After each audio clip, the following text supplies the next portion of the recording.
You had a baby in a house when you were 13 years old and we can't find you. By the way, where's the baby buried? I asked that question to her. And she said what happened after she gave birth was they called her mom and they said that she's got to go. I said, how do you know the baby was dead? You're telling me they moved you into a room and they induced labor after you said, I don't want to give up my child. And the kids, we all thought they were this tragic little family. They weren't his. We found the DNA records later. What if one reveal triggered a storm no one could control? Because right now, people are reacting to something Candace Owens said that instantly pulled Erika into the center of a growing controversy. It wasn't long, it wasn't detailed, but it was enough, and that's what made it explode. But then something changed. The internet didn't just react, it ran with it. Questions turned into theories. Theories turned into narratives, and this is where it gets strange. Because the more people tried to figure out what was real, the messier everything became. So now the question is, what exactly was revealed, and how did it spiral this fast? To understand why this blew up so fast, you have to look at how it started, and how little it actually took. Because when Candace Owens first brought it up, it wasn't a full explanation. It wasn't even a clear claim. It was a hint. Ultrasound screen. And this is a close-up of the screen, which led me to do a deep dive into the stages of pregnancy, which I've done, back in the day when I was pregnant, but it's been just enough to spark curiosity. And that's all it needed. At first, most people didn't even know what to do with it. The mention of something like a DNA reveal sounded serious, but also confusing. No context, no breakdown, just a fragment dropped into a larger conversation. But then something changed. People started interpreting it. And that's when things began to spiral.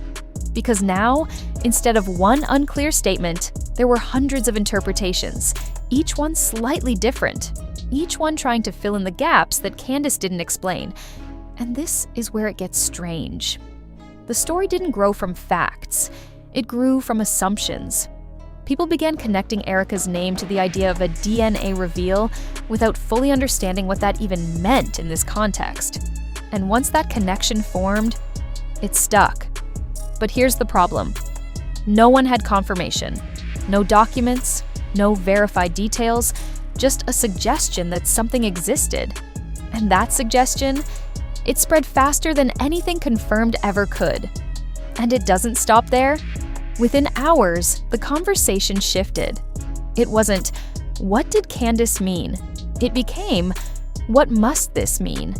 And that shift, that's where things got messy. Because once people move from questioning to assuming, the story stops being controlled.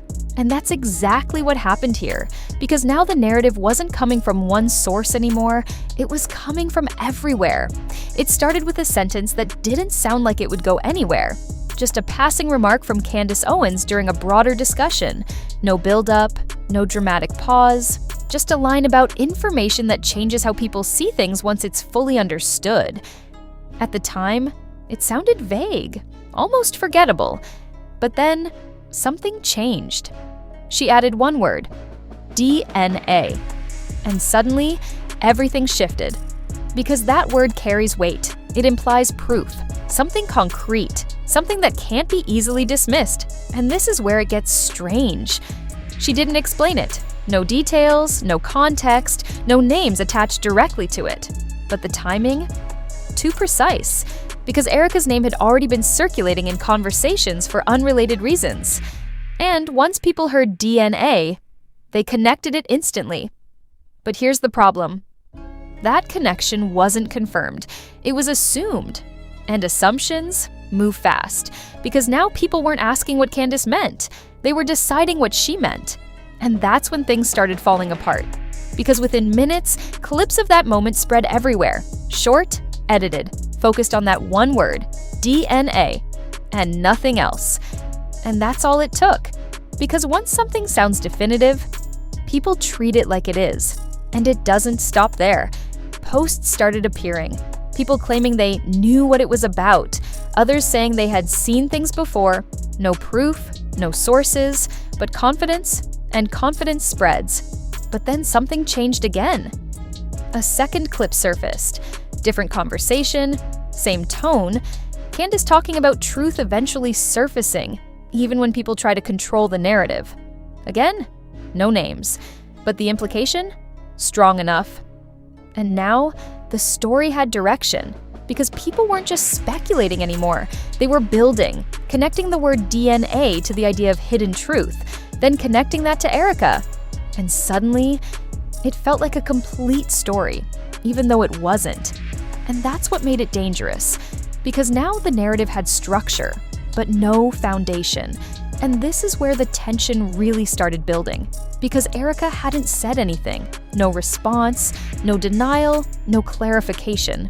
And in a situation like this, silence doesn't stop the story. It feeds it. Because now, every assumption feels stronger, every theory feels more possible, and every missing answer becomes part of the narrative. And that's what made this moment so powerful, because it wasn't about what was proven, it was about what was implied. And implication can spread faster than facts ever could. And just when it seemed like the situation couldn't escalate any further, another piece surfaced.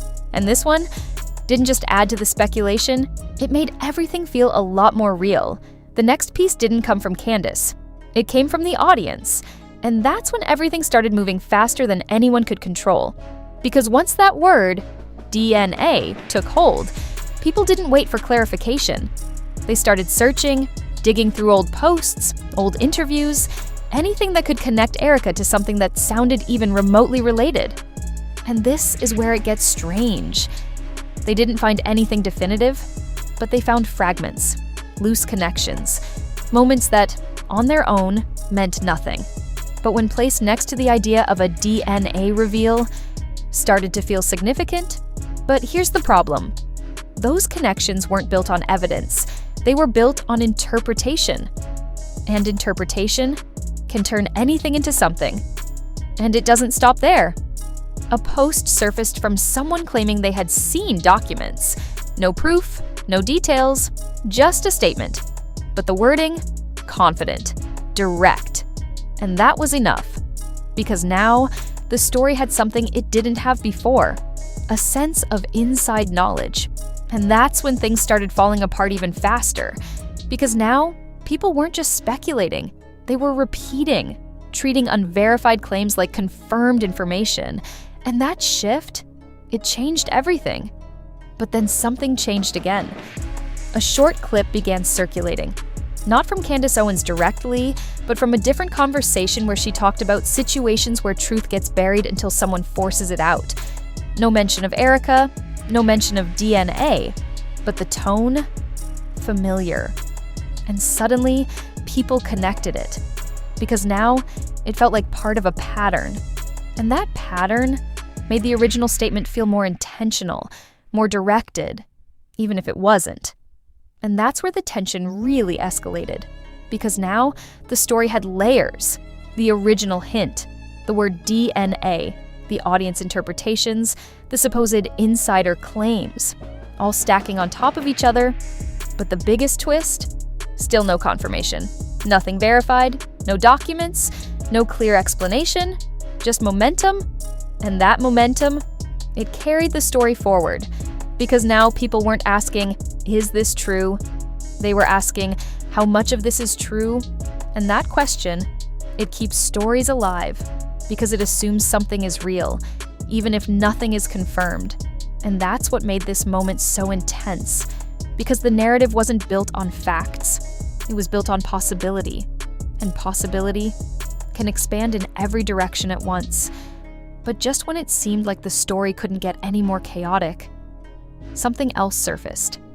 And this time, it didn't come from speculation. It came from how people started reacting differently. And that shift changed everything. The next shift didn't come from new information. It came from how people started reacting to what was already out there. Because at this point, the story wasn't just spreading, it was evolving. And this is where it gets strange. The conversation split. Not into two sides, but into multiple versions of the same story. Some people were convinced the DNA reveal pointed to something major, something hidden, something that would completely change how Erika was seen. Others weren't so sure. They started questioning the logic, asking simple things. What exactly was revealed? Where's the proof? And those questions, they slowed things down, just slightly. But here's the problem. They didn't stop the momentum, because for every person questioning it, there were 10 people expanding it, adding details, filling in blanks, turning a vague idea into something that felt complete. And it doesn't stop there. People started creating timelines, not based on confirmed events, but based on assumptions, trying to map out what the DNA reveal could mean, trying to connect it to past moments involving Erika. And once those timelines started spreading, the story felt even more real, even though nothing new had been confirmed. And that's when things started falling apart. Because now the narrative wasn't just being repeated, it was being built, layer by layer. But then something changed again. A few voices started pushing back, not aggressively, but carefully, pointing out inconsistencies, highlighting the lack of evidence. And that introduced doubt, because now for the first time, the story wasn't just growing, it was being challenged. But here's where the tension really peaked. That challenge didn't replace the narrative, it competed with it. And when two narratives exist at the same time, the story gets louder. Because now, people aren't just reacting, they're debating. And that debate, it pulled in even more attention. Because now, the question wasn't just what happened, it became who's right, and that's a much bigger conversation. But the biggest twist, still no direct response from Erika, no statement, no clarification, nothing to confirm or deny anything being said. And that silence, it kept everything suspended, because now both sides had space to exist. The ones who believed something major had been revealed, and the ones who believed it was all being misinterpreted. And neither side could prove their point. And that's what made it intense. Because now, the story wasn't moving forward, it was expanding outward, in every direction at once. And the more it expanded, the harder it became to control. And that's when everything escalated. Because once a story reaches that level of uncertainty, it doesn't fade. It explodes. And that's when everything tipped from messy into chaos. Because now, it wasn't just clips and comments anymore. It was full-blown coverage. Different creators jumped in at the same time, breaking down what Candace Owens said, replaying that one word, DNA, over and over again, each time with a slightly different interpretation. And this is where it gets strange. The more people tried to explain it, the less clear it became, because every breakdown added something new. Not facts, but theories, angles, possibilities. And suddenly, the story wasn't one narrative anymore. It was 10. But here's the problem.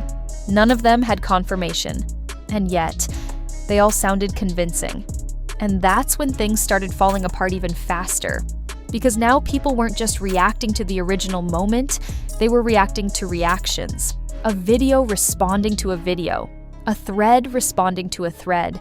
Each one building on something that wasn't fully understood in the first place. And it doesn't stop there. Some accounts started claiming they had seen the proof. Others said they were waiting for it to drop. And that language, it made it feel like something was coming, something real, something definitive. But nothing came. And that gap, it made everything worse, because now the story had anticipation, and anticipation keeps people locked in. But then something changed. A few larger voices stepped in, not to confirm anything, but to question it. They asked simple things. Where's the evidence? What exactly was revealed? And those questions hit hard, because they exposed something important. The entire story was built on one word, without context. And that realization, it created tension, because now people had to choose, believe the narrative, or question it. And that split, it made everything louder. Because now, the conversation wasn't just about Erika. It was about credibility, about how stories form, about whether people were being misled. And that's when the tension hit its peak, because both sides had something strong. One had momentum, the other had logic. And when those collide, the story doesn't settle.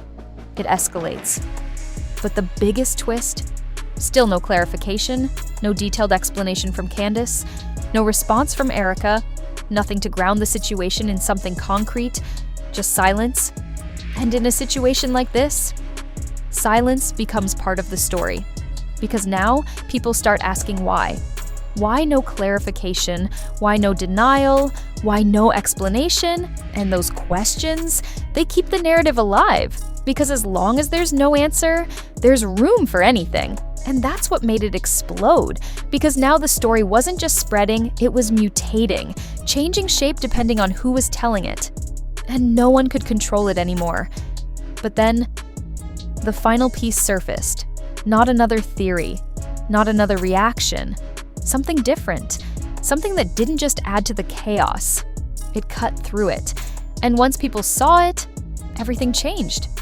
And then, the moment that finally cut through all the noise showed up. Not a new accusation, not a hidden document, just context. Because someone went back and pulled the full conversation from Candace Owens, the part before and after that viral clip. And this is where it gets strange. The word DNA was there, but it wasn't what people thought. It wasn't a reveal. It wasn't tied directly to Erika. It was part of a broader point about how people jump to conclusions when they hear something that sounds definitive. And suddenly, everything shifted, but here's the problem. By the time that full context surfaced, the clipped version had already taken over. Because in the clip, that one word stood alone. Sharp, clear. It felt like confirmation. But in the full conversation, it was surrounded by uncertainty, exploration, a general idea, not a specific claim. And it doesn't stop there. When people compared the two, they noticed something important. The clip removed the explanation, it removed the tone, it removed the part that made it clear she wasn't pointing at one person. And without that context, the meaning changed completely. And that's the reveal. Not that a shocking truth was exposed, but that a moment was isolated and turned into something it wasn't. And once that version spread, everything else built on top of it. The theories, the timelines, the debates, all connected to a version of the moment that didn't tell the full story. And if that's true, then the biggest twist isn't about Erika at all. It's about how quickly a single word can reshape an entire narrative. Because once people believe something has been revealed, they don't wait for confirmation. They build the story themselves. When you step back and look at everything together, the clip, the reactions, the theories, and finally the full context, it stops being about a shocking reveal. It becomes about how easily meaning can be reshaped. Because what this situation really shows isn't just about Candace Owens or Erika, it's about perception. Think about it. One word. Removed from its context. Repeated enough times, and suddenly, it feels like proof, even when it isn't. And this is where it hits deeper. Our brains don't wait for full information. They fill gaps, they connect dots. They create a narrative that feels complete, even when it's not. And that's exactly what happened here. The moment felt definitive. The reactions felt real. The story spread fast. But the foundation was incomplete. And once that happens, it's hard to reverse. Because perception moves faster than correction. And that's what makes this so powerful. Not just what was said, but how it was understood. Because once people believe something has been revealed, they don't go back to question it. They move forward with it. And maybe that's the real takeaway. Not just what happened in this situation, but how quickly uncertainty can turn into something that feels like truth. So now it all comes down to one question. Was anything actually revealed, or did we just turn one word into an entire story? Because if something this small can spiral this fast, what else have we believed without ever seeing the full picture? Drop your thoughts below. Do you think this was a misunderstanding, or is there still something deeper we're not seeing? And if you want more deep dives like this, make sure you subscribe. Because sometimes the biggest controversies aren't built on facts, they're built on how we interpret them.